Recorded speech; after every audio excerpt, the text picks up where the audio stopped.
Socialism in Europe and the Russian Revolution, the age of social change. इसके पहले French revolution में हम लोगों ने पढ़ा कि फ्रेंच रिवॉल्यूशन के बाद यूरोप में किस तरह से फ्रीडम और इक्वालिटी के जो पावरफुल आइडियाज थे वो सर्कुलेट हुए। फ्रेंच रिवॉल्यूशन के बाद सोसाइटी में एक पॉसिबिलिटी क्रिएट हुई कि सोसाइटी को चेंज किया जा सकता है। फ्रेंच रिवॉल्यूशन के पहले हम लोगों ने देखा था कि यूरोपियन सोसाइटी या स्पेशली फ्रेंच सोसाइटी जो थी ये ब्रॉडली 3 कैटेगरीज जिनको स्टेट्स या ऑर्डर्स कहा जाता था उसमें डिवाइडेड थी। First state that was clergy, second nobility and the third was comprised of the common people. और ये जो डिफरेंट स्टेट्स थे इसमें एरिस्टोक्रेसी एंड चर्च जो था they control economic and social power. Aristocracy the people of highest class who often have special powers. तो aristocracy यहाँ पे नोबल्स को कहा गया है जो हाईएस्ट क्लास के लोग जिनके पास स्पेशल पावर्स होते हैं। And church that means the people who perform religious work that is clergy. तो एरिस्टोक्रेसी एंड जो क्लर्जी हैं ये पूरे यूरोपियन सोसाइटी को और वहां की इकोनॉमी को कंट्रोल करते थे। Means they were the most powerful and the rich people. लेकिन रिवॉल्यूशन के बाद अब ये दिखने लगा कि सोसाइटी को चेंज किया जा सकता है। दुनिया के कई सारे हिस्सों में जैसे यूरोप और एशिया में इंडिविजुअल राइट्स को लेकर के न्यू आइडिया सर्कुलेट होने लगे थे कि अब जो इंडिविजुअल पीपल हैं उनके भी अपने खुद के राइट्स होने चाहिए और सोशल पावर को कौन कंट्रोल करेगा इसको लेकर के डिस्कशन शुरू हो गए थे। इंडिया में भी राजा राम मोहन रॉय और हेनरी विवियन डेरोजियो ये एक सोशल रिफॉर्मर थे।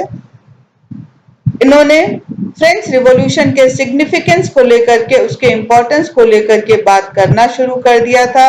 अब फ्रेंच रिवॉल्यूशन के बाद यूरोप का जो पोस्ट रिवॉल्यूशनरी कंडीशन है उसको लेकर के डिबेट डिस्कशन शुरू हो गया था और यूरोप की कंडीशन में कॉलोनी में जो डेवलपमेंट्स हो रहे थे उन डेवलपमेंट क्यों हो रहे थे सोसाइटल चेंज को लेकर के। तो उन सोसाइटल चेंज को लेकर के जो डेवलपमेंट कॉलोनीज में हो रहे थे उनको शेप देने में काफी हेल्प किया। लेकिन यूरोप में भी हर कोई सोसाइटी को कंप्लीटली चेंज नहीं करना चाहता था। रिस्पॉन्स वेरी करते थे। कुछ लोग सोसाइटी में थोड़ा बहुत चेंज चाहते थे, उतना ही बदलाव जितना कि जरूरी है। और ये जो सम चेंज है वो रियलाइज करते थे कि कुछ चेंज तो जरूरी है लेकिन ये जो चेंज है वो बहुत स्लो होना चाहिए। कुछ ऐसे लोग थे जो कि सोसाइटी में क्विक चेंज चाहते थे और कुछ ऐसे भी थे जिनको कंजर्वेटिव कहा गया है। और कंजर्वेटिव वो लोग थे जो कि पहले चेंज चाहते नहीं थे और इसके अलावा अगर वो चेंज हो भी तो वो चाहते थे कि ट्रेडिशन और past it should be respected. तो उस समय कई तरह के व्यू सोसाइटी में प्रेवलेंट थे कि सोसाइटी में चेंज किस तरह से लाना है। इसमें कुछ लोग लिबरल्स थे, कुछ कंजर्वेटिव्स थे और कुछ रेडिकल्स थे। अब हम लोग डिस्कस करेंगे कि ये लिबरल्स, रेडिकल्स और कंजर्वेटिव्स कौन थे। एक ऐसा ही ग्रुप जो कि सोसाइटी में चेंज लाना चाहता था वो ग्रुप लिबरल्स का था। Liberals they were the people who accept different opinions. Liberals वो लोग थे जो कि डिफरेंट ओपिनियंस को एक्सेप्ट करते थे।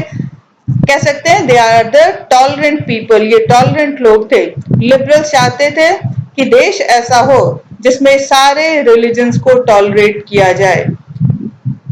हमको ये भी ध्यान रखना है कि हम जिस समय की बात कर रहे हैं उस समय जो यूरोप के डिफरेंट स्टेट्स थे उसमें एक पर्टिकुलर रिलीजन को फेवर किया जाता था, बाकी रिलीजन्स को डिस्क्रिमिनेट किया जाता था। मतलब एक धर्म को बढ़ावा दिया जाता था, दूसरे धर्म से नफरत की जाती थी। जैसे ब्रिटेन में उस समय चर्च ऑफ इंग्लैंड को फेवर किया जाता था, ऑस्ट्रिया एंड स्पेन में कैथोलिक चर्च को फेवर किया जाता था। जो लिबरल्स थे वो उस समय के जो dynastic rulers where power it get transferred from father to son. राजा के बाद उसका बेटा जब राजा बनता है तो ये डायनेस्टिक रूलर्स होते हैं। तो जो लिबरल्स थे वो डायनेस्टिक रूलर्स के अनकंट्रोल्ड पावर को अपोज करते थे। उनका मतलब ये था कि सारे पावर्स राजा के हाथ में नहीं होने चाहिए। इसके अलावा वो इंडिविजुअल राइट्स को प्रोटेक्ट करना चाहते थे। इंडिविजुअल राइट्स को किसके अगेंस्ट प्रोटेक्ट करना चाहते थे? गवर्नमेंट के अगेंस्ट प्रोटेक्ट करना चाहते थे। इसके अलावा वो चाहते थे एक रिप्रेजेंटेटिव गवर्नमेंट हो, रिप्रेजेंटेटिव इलेक्टेड पार्लियामेंट्री गवर्नमेंट हो, और ऐसे इलेक्टेड जो गवर्नमेंट हो वो लॉ के अकॉर्डिंग काम करे। और जो लॉ है उसका इंटरप्रिटेशन कौन करे? एक वेल ट्रेन्ड जुडिशरी करे जो कि रूलर से इंडिपेंडेंट हो। रूलर्स उस समय के जो रूलर्स हैं, जो ऑफिशियल्स हैं, उनसे इंडिपेंडेंट हो। मतलब जो उस समय की जुडिशरी हो वो रूलर्स के अंडर में काम ना करे। और लॉ कैसे हो, लॉ किस तरह के हो, लॉ को लेकर के कोई कंट्रोवर्सी हो तो उसका इंटरप्रिटेशन, उसका एक्सप्लेनेशन ये इंडिपेंडेंट जुडिशरी ही करे। लेकिन हमको ये भी ध्यान में रखना है कि liberals they were not Democrats. Liberals जो थे वो डेमोक्रेट्स नहीं थे, डेमोक्रेसी के फेवर में नहीं थे। इसका मतलब कि ये यूनिवर्सल एडल्ट फ्रेंचाइज के फेवर में नहीं थे। वो नहीं चाहते थे कि वोटिंग राइट सबको मिले। उनका मानना था कि राइट टू वोट किसको मिलना चाहिए? Only the man of property, सिर्फ उन आदमियों को मिलना चाहिए जिनके पास प्रॉपर्टी हो।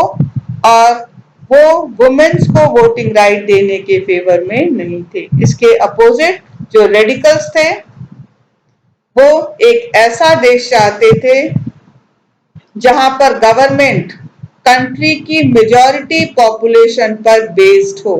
मतलब कंट्री की मेजॉरिटी पॉपुलेशन जो है वो गवर्नमेंट को इलेक्ट करे, ऐसा रेडिकल्स चाहते थे। इसमें से कई सारे जो रेडिकल्स थे उन्होंने वुमेन्स सफरगेट मूवमेंट को भी सपोर्ट किया। Women's suffragette movement that means voting rights movement of women's. जो औरतों के आंदोलन थे वोटिंग राइट्स को लेकर के, उन्होंने उसको भी सपोर्ट किया। लेकिन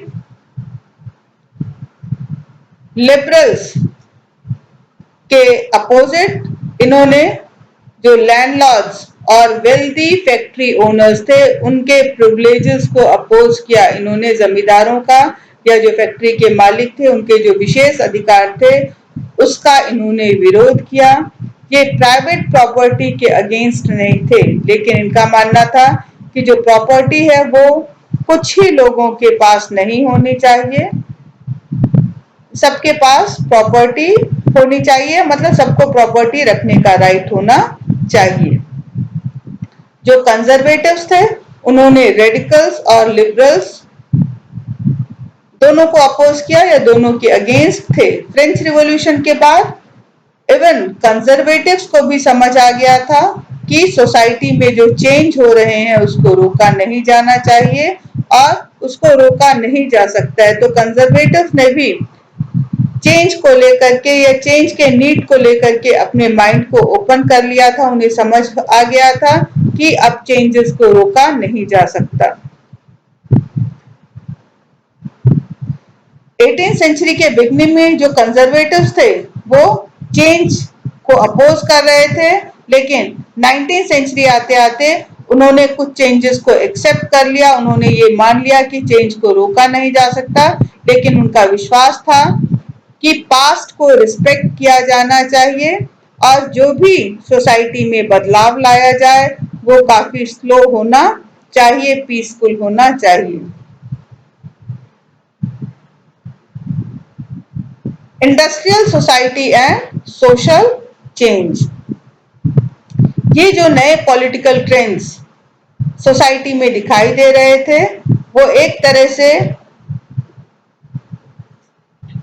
कह सकते हैं नए समय की पहचान थे।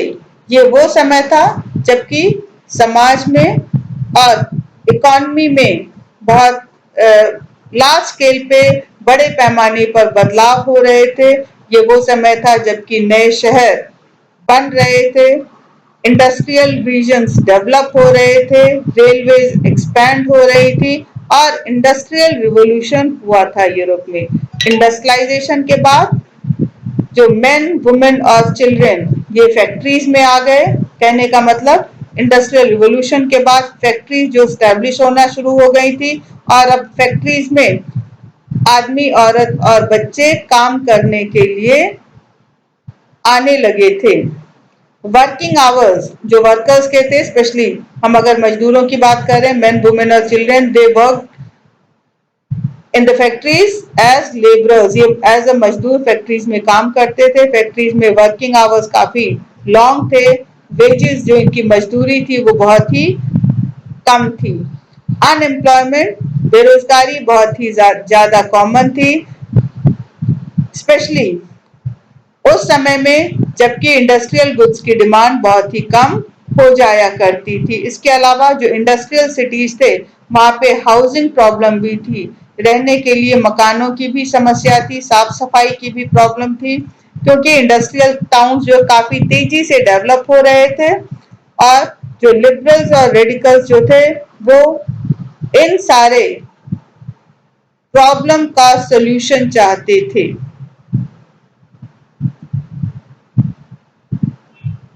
ज्यादातर जो भी इंडस्ट्रीज थे ये इंडिविजुअल्स की प्रॉपर्टी थे और लिबरल्स और रेडिकल्स ये भी कह सकते हैं कि इनके पास अपनी खुद की प्रॉपर्टी थी और ये खुद भी एम्प्लॉयर्स थे। इन्होंने अपनी खुद की फैक्ट्रीज, इंडस्ट्रीज बना ली थी जहां पर ये लोगों को काम देने लगे थे। जो ये लिबरल्स और रेडिकल्स थे इन्होंने अपनी एबिलिटी के थ्रू वेल्थ को एक्यूमुलेट किया था, अपनी योग्यता के द्वारा अपनी प्रॉपर्टी खड़ी की थी और इसके बाद उन्होंने अपने पैसे को इन्वेस्ट किया फैक्ट्रीज के एस्टैब्लिशमेंट में और इनका मानना था कि इंडस्ट्रियल डेवलपमेंट में इन्वेस्ट किया जाना चाहिए, इसको एनकरेज किया जाना चाहिए। इनका मानना था कि अगर सोसाइटी में वर्कफोर्स हेल्दी होगा, अगर मजदूर जो है हेल्दी होंगे, पढ़े लिखे होंगे, तो इससे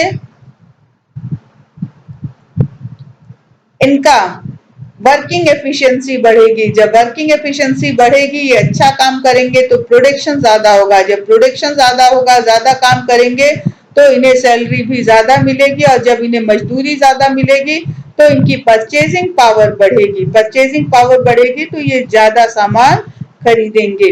तो इस तरह से ये लिबरल्स और रेडिकल्स चाहते थे कि ये जो वर्कफोर्स है ये हेल्दी हो और जो सिटीजन्स हैं वो एजुकेटेड हों।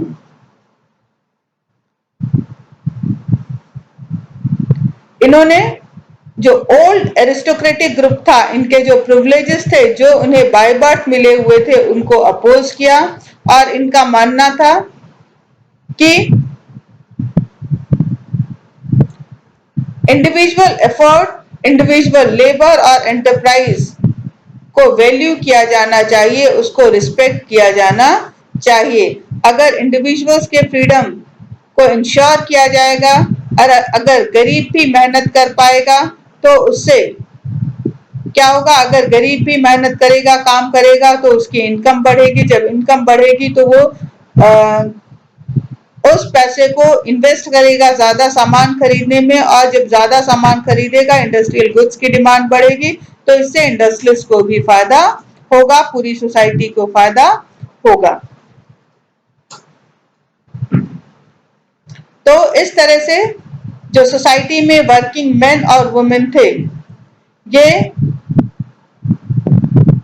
सोसाइटी में चेंज चाहते थे और चेंज के लिए ये लोग किसके आसपास इकट्ठा होने लगे, लिबरल्स और रेडिकल ग्रुप्स के साथ इकट्ठा होने लगे। उनके साथ यूनाइट होने लगे। कुछ नेशनलिस्ट, लिबरल्स और रेडिकल्स ये रिवॉल्यूशन चाहते थे। किस लिए रिवॉल्यूशन चाहते थे? ताकि यूरोप में 1815 के बाद जो गवर्नमेंट स्टैब्लिश हुई हैं उन गवर्नमेंट्स को खत्म किया जा सके। फ्रांस, इटली, जर्मनी, रशिया, यहाँ पर ये जो नेशनलिस्ट, लिबरल्स, रेडिकल्स थे, दे बिकेम द रिवोल्यूशनरी, ये रिवोल्यूशनरी बन गए, क्रांतिकारी बन गए और उन्होंने वहां के जो एग्जिस्टिंग मोनार्क्स थे, वहां के जो एग्जिस्टिंग रूलर्स थे, उनको ओवरथ्रो कर दिया, उन्हें हटा दिया।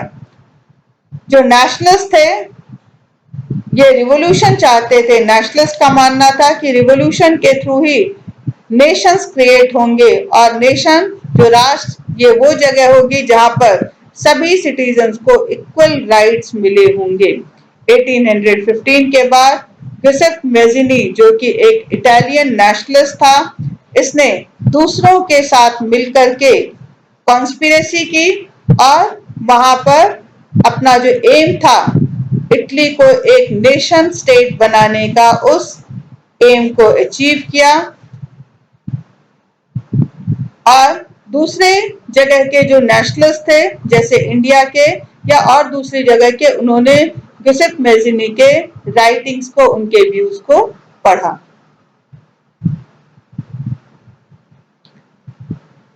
The coming of socialist to Europe को किस तरह से रिफॉर्म करना है, इसको लेकर के सबसे बड़ा जो विजन था वो सोशलिज्म था। मिड 19th सेंचुरी तक यूरोप में सोशलिज्म एक well known body of idea, एक जानी मानी विचारधारा बन चुकी थी, जिसने बहुत सारे लोगों का जो अटेंशन था उसको अपनी तरफ अट्रैक्ट किया। सोशलिस्ट जो थे वो प्राइवेट प्रॉपर्टी के अगेंस्ट थे और वो प्राइवेट प्रॉपर्टी को सारी सोशल प्रॉब्लम का रूट कॉज मानते थे। उनका कहना था कि जो प्रॉपर्टी पर प्राइवेट ओनरशिप है यही सारी प्रॉब्लम्स का मेन जो कॉज है। उनका ये मानना था कि ऐसे बहुत सारे लोग हैं जिनके पास प्रॉपर्टी तो है जिससे वो दूसरे लोगों को एम्प्लॉयमेंट देते हैं, लेकिन प्रॉब्लम ये है कि जो प्रॉपर्टी ओनर्स हैं वो सिर्फ अपने प्रॉफिट के बारे में सोचते हैं, वो उनके बारे में नहीं सोचते जो उनकी प्रॉपर्टी को प्रोडक्टिव बनाते हैं। और इसीलिए अगर प्रॉपर्टी पर किसी एक व्यक्ति के बजाय पूरे सोसाइटी का कंट्रोल होगा तो इससे सोशल इंटरेस्ट को ज्यादा अटेंशन मिलेगा, इससे सामाजिक हितों को ज्यादा बढ़ावा मिलेगा। और इसीलिए जो सोशलिस्ट थे वो इस तरह का चेंज चाहते थे और इसके लिए उन्होंने आंदोलन भी किए। अब क्वेश्चन ये उठता है कि कोई भी सोसाइटी प्रॉपर्टी के बिना किस तरह से चल सकती है। जो सोशलिस्ट थे उन्होंने जो सोशलिस्ट सोसाइटी है उसका बेसिस क्या होगा उसके लिए डिफरेंट व्यूज दिए। जो सोशलिस्ट थे उनके पास एक डिफरेंट विजन था फ्यूचर को लेकर के। कुछ सोशलिस्ट उनका मानना था कि जो फ्यूचर की सोसाइटी होगी, जो सोशलिस्ट सोसाइटी होगी, वो कैसी होगी, वो कोऑपरेटिव्स की होगी। रॉबर्ट ओन जो कि एक लीडिंग इंग्लिश मैन्युफैक्चरर थे, ये इन्होंने न्यू हार्मनी इंडियाना यूएसए में एक कोऑपरेटिव कम्युनिटी बनाई जिसका नाम न्यू हार्मनी रखा। दूसरे सोशलिस्ट उनका मानना था कि जो कोऑपरेटिव्स हैं उनको लार्ज स्केल पे नहीं बनाया जा सकता, इंडिविजुअल इनिशिएटिव्स के थ्रू तो इंडिविजुअल इनिशिएटिव्स के थ्रू कोऑपरेटिव्स को लार्ज स्केल पर नहीं बनाया जा सकता, और इसीलिए उन्होंने डिमांड किया कि गवर्नमेंट को कोऑपरेटिव्स को एनकरेजमेंट देना होगा, कोऑपरेटिव सोसाइटीज को बढ़ावा देना होगा। फ्रांस में एग्जांपल दिया कि जिस तरह से फ्रांस में लुइस ब्लैंक ये चाहते थे कि गवर्नमेंट जो है वो कोऑपरेटिव्स को एनकरेज करे, और ये जो कोऑपरेटिव्स हैं वो कैपिटलिस्ट एंटरप्राइजेस को रिप्लेस करें। जो कोऑपरेटिव्स क्या होंगी, तो ये जो कोऑपरेटिव्स थे they were the association of people. Cooperatives जो थे ये लोगों के ग्रुप थे जो मिल करके चीजें बनाते थे, और जो प्रॉफिट था उसको मेंबर के वर्क के अकॉर्डिंग उनमें प्रॉफिट को डिस्ट्रीब्यूट किया जाता था।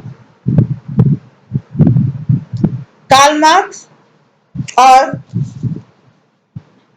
फ्रेडरिक एंगल्स इन्होंने इस डायरेक्शन में अपने नए जो हैं आर्ग्यूमेंट्स पेश किए। कार्ल मार्क्स उनका मानना था कि जो इंडस्ट्रियल सोसाइटी है ये कैपिटलिस्ट सोसाइटी है। कैपिटलिस्ट जो है they are the owners of capital, ये कैपिटल के ओनर हैं, जो है पैसों के मालिक होते हैं, और ये अपने पैसे को फैक्ट्री बनाने के लिए इन्वेस्ट करते हैं। इन फैक्ट्री से जो प्रॉफिट होता है वो कैपिटलिस्ट अपने फायदे के लिए रख लेते हैं, और ये जो प्रॉफिट है इसको प्रोड्यूस कौन करते हैं, उसको प्रोड्यूस उस फैक्ट्री में काम करने वाले वर्कर्स उस प्रॉफिट को प्रोड्यूस करते हैं। लेकिन वर्कर्स की कंडीशन तब तक इंप्रूव नहीं हो सकती जब तक कि सारा प्रॉफिट जो है ये प्राइवेट कैपिटलिस्ट एक्यूमुलेट करेंगे, उस पर अपना कंट्रोल रखेंगे। वर्कर्स को ऐसे कैपिटलिस्ट सोसाइटी को उखाड़ फेंकना होगा। तो जो वर्कर्स हैं उनको क्या करना होगा, उन्हें कैपिटलिज्म को ओवरथ्रो करना होगा, जो प्राइवेट प्रॉपर्टी का रूल है उसको खत्म करना होगा। मार्क्स का मानना था कि वर्कर्स को अपने आप को फ्री करना होगा कैपिटलिस्ट एक्सप्लॉयटेशन से। जो वर्कर्स हैं उन्हें एक रेडिकल सोशलिस्ट सोसाइटी बनानी होगी जहां पर जो प्रॉपर्टी है उस पर पूरी सोसाइटी का कंट्रोल होगा। ऐसी जो सोसाइटी है ये एक कम्युनिस्ट सोसाइटी होगी। कार्ल मार्क्स इस बात से कन्विंस थे, इस बात से सहमत थे। उनका ये मानना था कि जो वर्कर्स हैं उनकी ही जीत होगी। उनका जो कॉन्फ्लिक्ट जब कैपिटलिस्ट से होगा तो जीत इसमें हमेशा वर्कर्स की होगी, और जो कम्युनिस्ट सोसाइटी है यही फ्यूचर की नेचुरल सोसाइटी होगी। सपोर्ट फॉर सोशलिज्म 1870s तक जो सोशलिस्ट आइडियाज थे ये पूरे यूरोप में फैल चुके थे। अपने एफर्ट्स को कोऑर्डिनेट करने के लिए जो सोशलिस्ट थे उन्होंने एक इंटरनेशनल बॉडी बना ली थी, एक इंटरनेशनल ऑर्गेनाइजेशन बना लिया था जिसका नाम सेकेंड इंटरनेशनल था। इंग्लैंड और जर्मनी के वर्कर्स ने अपने खुद के एसोसिएशन बनाने शुरू कर दिए थे, और उनके जो वर्कर्स के एसोसिएशन थे वो किस लिए बने थे, to fight for better living and working conditions. इसके अलावा वर्कर्स ने अपने खुद के फंड भी सेट कर लिए थे जो कि क्राइसिस के समय, डिस्ट्रेस के समय, मुसीबत के समय उस ग्रुप के मेंबर्स की हेल्प करता था। इसके अलावा वर्कर्स ने अपने खुद के आंदोलन शुरू किए। उन्होंने डिमांड किया कि वर्किंग आवर्स को रिड्यूस किया जाए। जो वर्कर्स हैं उन्हें भी राइट टू वोट देने का अधिकार मिले। जर्मनी में ऐसे जो एसोसिएशंस थे ये सोशल डेमोक्रेटिक पार्टी के साथ मिलकर के काम कर रहे थे। इसने सोशल डेमोक्रेटिक पार्टी को हेल्प किया पार्लियामेंट में सीट जीतने के लिए, और 1905 तक जो सोशलिस्ट थे और जो ट्रेड यूनियंस थे उन्होंने मिलकर के ब्रिटेन में लेबर पार्टी बना ली थी और फ्रांस में सोशलिस्ट पार्टी बना ली थी। कहने का मतलब 1905 तक आते आते जो सोशलिस्ट और ट्रेड यूनियनिस्ट थे उन्होंने ब्रिटेन में लेबर पार्टी और फ्रांस में सोशलिस्ट पार्टी बना ली थी, लेकिन 1914 तक ये जो सोशलिस्ट थे ये यूरोप में अपनी खुद की गवर्नमेंट नहीं बना पाए थे। ये जो सोशलिस्ट थे they were represented by strong figures in parliamentary politics. तो वहां की जो पार्लियामेंट्री पॉलिटिक्स थी इसमें इन्हें बहुत ज्यादा रिप्रेजेंटेशन मिला हुआ था। इनके आइडियाज को सपोर्ट भी किया जा रहा था और इन्होंने वर्कर्स के फेवर में कई सारे लॉ भी बनवाए, लेकिन जो गवर्नमेंट थी वो अभी तक सोशलिस्ट की गवर्नमेंट नहीं बन पाई थी। जो गवर्नमेंट थी अब तक वो किसकी थी? ऐसी जो गवर्नमेंट थी they were run by conservatives, liberals and radicals.